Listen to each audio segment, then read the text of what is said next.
नमस्कार. नवीन व्हिडिओ सोबत पुन्हा तुमचे स्वागत. पावसाचे दिवस आहे आणि आम्ही निघालो आहे एक मस्त वीकेंडसाठी. त्याआधी वाटेत लागलेल्या माळशेज घाटात आम्ही थांबलो आहे. तेथील निसर्गरम्य मान्सून दृश्य पाहून आम्ही स्वतःला थांबू शकलो नाही आणि काही क्षण याच ठिकाणी आनंद घेण्यासाठी थांबलो. तसे हेही एक प्रसिद्ध मान्सून पर्यटन स्थळ असून पावसाळ्यात या ठिकाणी प्रचंड गर्दी असते. आता पुन्हा आम्ही आमचा प्रवास आज असलेल्या मुक्कामाच्या दिशेने चालू केला.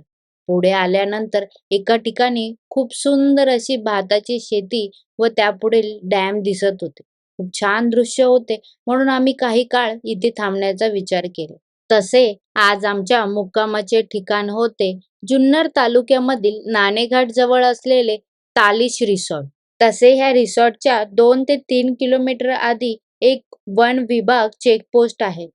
तिथे आमच्याकडून 10 रुपये एंट्री फी घेतली. नाणेघाटच्या 1 किलोमीटर आधी एका ठिकाणी उजव्या बाजूला एक रस्ता जातो. तिथून 1 किलोमीटरवर हे रिसॉर्ट आहे. तसे त्यांनी त्या रोडवर एक बोर्ड पण लावलेला आहे. नमस्कार सर. नमस्कार. रुटीन हो, काय नाव आहे? संदीप पवार. गार्डन बघायचं. फायनली नवी मुंबईवरून बदलापूर, मुरबाड, सरळगाव, महाशीज घाट अशा रोडने गुगल मॅपच्या साहाय्याने 4.5 तास प्रवास करून आम्ही रिसॉर्ट पाशी पोहोचलो आहे. आता व्हिडिओत दिसणारा परिसर हा पार्किंगचा असून गाडी पार्क करून सर्वात प्रथम आम्ही रिसेप्शनकडे गेलो. तिथे आम्हाला वेलकम ड्रिंक देऊन आमचे स्वागत केले.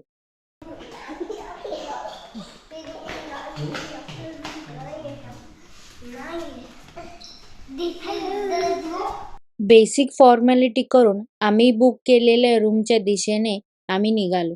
रिसेप्शनच्या बाहेर पडताच डाव्या बाजूला रेस्टॉरंट आणि इंडोर गेमचे जागा आहे असे आम्हाला सांगण्यात आले. तसे हे रिसॉर्ट निसर्गाच्या सानिध्यात असून पाहाल तिकडे फक्त हिरवळच दिसेल. आता दिसणाऱ्या ब्रिजच्या खालून एक धबधबा वाहत आहे. त्याच्यावरती बांधलेला हा ब्रिज सुद्धा लाकडाचा होता. चालण्यासाठी पण दगडापासूनच वाटा बनवलेल्या होत्या.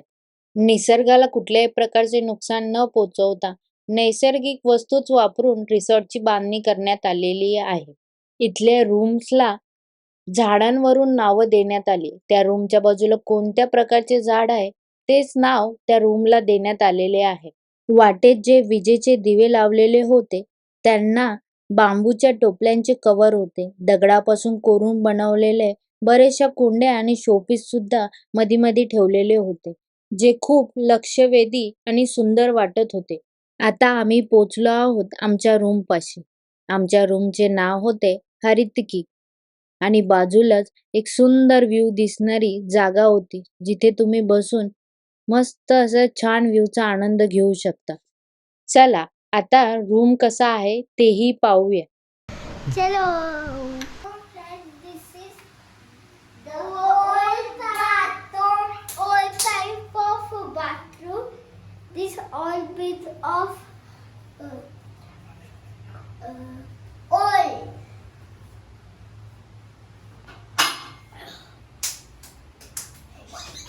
मला बांधलं का?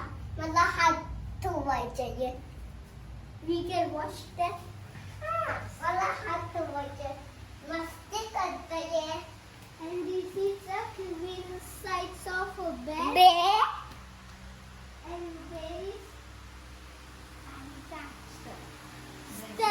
there is a dressing room also. There is a tea to drink. इथं हवा येते. हीटर सारखं. Look, this is the view. And there's so many fog. We cannot see that. हाच तो व्ह्यू ज्याने मन अगदी प्रसन्न झाले होते. फिरणारे ढग, क्षणामध्ये ढगाळ, क्षणामध्ये हिरवळ असे सुंदर वातावरण रूममध्ये बसून अनुभवता येत होते. रूममध्ये ही कुंडी आहे, ही सुद्धा दगडाची असून साईड टेबलवर एक लॅम्प ठेवलेला होता. लॅम्पच्या खाली जे कोरीव काम केलेले दिसत आहे ते लाकडापासून बनवलेले आहे. This is the cupboard to keep dresses. Room मध्ये काय काय होते हे तुम्ही पाहिले. त्याचबरोबर रूम मध्ये एसी, फॅन, हीटर, 2 खुर्च्या, सोफा असा सिटिंग एरिया वेगळा होता. तसा रूम हा खूप स्पेशियस होता. आता आम्ही रेस्टॉरंटच्या दिशेने दुपारच्या जेवणासाठी चाललो आहोत. आता व्हिडिओत समोर दिसणारी जागा बॉन फायर साठी आहे. आता व्हिडिओत दिसणारा परिसर रेस्टॉरंट समोरील एक लॉन्च होता. तिथे तशी बसण्याची व्यवस्था पण होती. दगडापासून बनवलेल्या खुर्च्या व टेबल तिथे होते. आणि हा रिसॉर्ट मधील इंडोर गेमचा एरिया होता. जिथे तुम्हाला 4 ते 5 प्रकारचे गेम पाहण्यासाठी मिळतील. त्याचबरोबर 2 छोटे टेंट पण लावलेले होते. बहुतेक ते लहान मुलांना खेळण्यासाठी होते. हे आहे रेस्टॉरंट. दुपारच्या जेवणामध्ये महाराष्ट्रातील पारंपरिक पदार्थ होते. आणि संध्याकाळचा मेनू हा समोर आता स्क्रीनवर दिसत असेल. हायटी पण होता, पण त्यावेळेस खूप जोरात पाऊस आला होता, म्हणून आम्हाला ओपन स्पेसमध्ये बसून चहाचा आनंद घेता आला नाही. आणि आता आम्ही आलो आहोत डिनरसाठी. मस्त असे जेवण करून थंड हवेत थोडा वेळ फेरफटका करून तो दिवस आम्ही संपवला. Hello, good night. Good morning. सुंदर अशी सकाळ आहे. सगळीकडे धुके पसरलेले आहे. आम्ही खरं तर चेकआउट 11 वाजता होते, म्हणून 7 वाजता उठून नाणे घाटला जावे असे आम्ही ठरवले. परंतु रिसॉर्टचा गेट बंद होता आणि तिथे कोणी स्टाफ पण दिसत नव्हता. म्हणून आम्ही पुन्हा रूमवर आलो आणि तयार होऊन मस्त असा ब्रेकफास्ट घेण्यासाठी गेलो. ब्रेकफास्टमध्ये मिसळ, इडली, वडा, चहा, कॉफी अशा गोष्टीचा आस्वाद घेऊन 10 वाजता आम्ही रिसॉर्टमधून चेकआउट केले. तसे रिसॉर्ट खूप छान होते, साफसुथरे होते, स्टाफ पण खूप छान होता, जेवण पण अप्रतिम होते आणि निसर्गाचे दिसणारे दृश्य त्याला काही तोडच नव्हता, अप्रतिम होते. आणि आमच्या रूमचे पॅकेज होते ते लंच, डिनर, ब्रेकफास्ट त्यामध्ये इन्क्लुडेड होते. पर नाईट आम्हाला 16,000 रुपये चार्जेस पडले विथ GST. आता आम्ही निघालो आहोत नाणेघाटसाठी आणि रिव्हर्स वॉटरफॉल पाहण्यासाठी, जे रिसॉर्ट पासून 1 किलोमीटरवरच आहे. वाटेत एक गाईड पण भेटले. रस्त्यात खरं तर खूप धुके पडले होते. रस्ता कळत नव्हता, म्हणून एका व्यक्तीला आम्ही रस्ता विचारला तर ते बोलले मी गाईड आहे आणि दोन्ही ठिकाणं दाखवायचे मी 400 रुपये घेईल. रस्ता माहीत नसल्यामुळे मुलं पण सोबत होती, त्यामुळे आम्ही कोणतीही रिस्क न घेता ते गाईडला बरोबर चालायला सांगितले. आता आम्ही रिव्हर्स वॉटरफॉलला ट्रेकिंग करत चाललो आहोत. आणि ही एकच टपरी तिथे एवढ्या वेळामध्ये आम्हाला दिसली आहे रिसॉर्ट नंतर, जी वॉटरफॉलच्या जवळ होती. त्या टपरीवर फक्त चहा, पाणी, चिप्स आणि बिस्किट एवढेच अवेलेबल होते. गाडी पार्किंग नंतर चालतच 15 ते 20 मिनिटं नंतर आपण ह्या रिव्हर्स वॉटरफॉलवर पोहोचतो. रिव्हर्स वॉटरफॉल म्हणजे जे धबधब्याचं पाणी पडतं ते हवेच्या प्रेशरने पुन्हा रिटर्न येतं, म्हणून याला रिव्हर्स वॉटरफॉल असे नाव पडलेले आहे. आम्ही आलो तेव्हा खूप धुके होते, त्यामुळे स्पष्ट असे धबधबा दिसत नव्हता. परंतु आता पूर्ण क्लिअर झालेले आहे आणि धबधब्यातले पाणी रिव्हर्स येताना पण दिसत होते.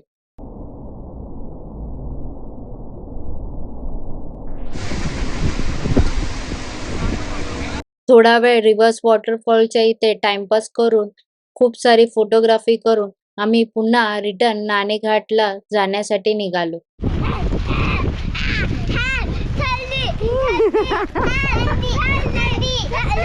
नाणेघाटला तसे आम्ही 10 मिनिटात पोहोचलो, पण तिथे पोहोचताच खूप पाऊस आणि वारे सुटलेले होते. छत्री तर होती, पण खूप वाऱ्यामुळे आम्हाला ती उघडताच येत नव्हती. मुलांसाठी रेनकोट होते, पण आमच्याकडे छत्रीच ऑप्शन होता.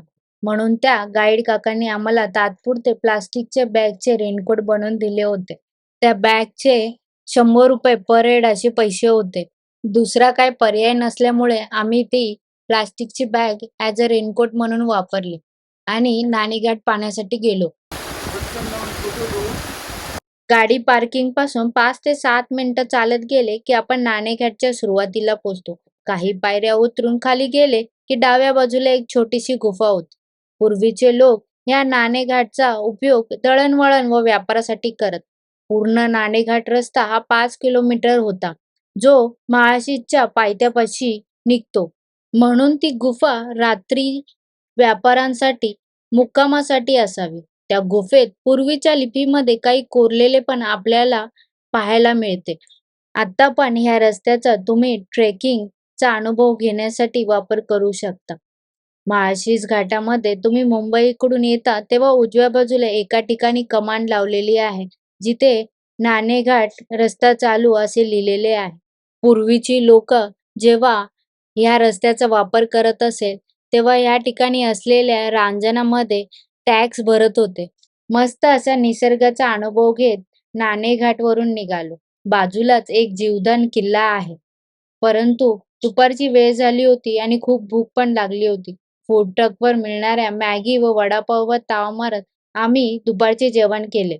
तसेही जीवदान किल्ला पाहण्यासाठी अर्धा रस्ता ट्रेक करत शेवटचे 15 ते 20 फूट किल्ला रोपवेने चढावा लागतो. तसे तिथे मदतीला लोक असतात, जे पैसे घेऊन तुम्हाला रोपवेने किल्ल्याच्या शिखरावर घेऊन जातात. नाणेघाटला बाय बाय करत आता आम्ही मुंबईच्या दिशेने निघालो होतो. आज ज्या रिसॉर्टला आम्ही व्हिजिट केले होते त्या रिसॉर्टमधून पिकअप आणि ड्रॉप पण फॅसिलिटी अवेलेबल आहे. त्याचे एक्स्ट्रा चार्जेस तुम्हाला पे करावे लागतात. पावसाळ्यात धबधबे, निसर्गाचं सौंदर्य व ट्रेक करण्यासाठी नाणेघाट ही उत्तम जागा आहे. आणि आम्ही राहिलेले तालिश रिसॉर्ट हे पावसाळ्यातील एक मोस्ट ब्युटिफुल प्लेस असेल व्हिजिट करण्यासाठी. पुणे व मुंबईवरून तुम्ही गुगल मॅपच्या सहाय्याने आरामात या रिसॉर्टपर्यंत पोहोचू शकता. आजच्या व्हिडिओमध्ये एवढेच. व्हिडिओ तुम्हाला कसा वाटला हे कमेंटमध्ये नक्की सांगा. व्हिडिओ आवडला असेल तर लाईक, शेअर, सबस्क्राईब करायला विसरू नका. पुन्हा भेटूया नवीन व्हिडिओ सोबत. तोपर्यंत स्वस्त राहा, मस्त राहा. धन्यवाद.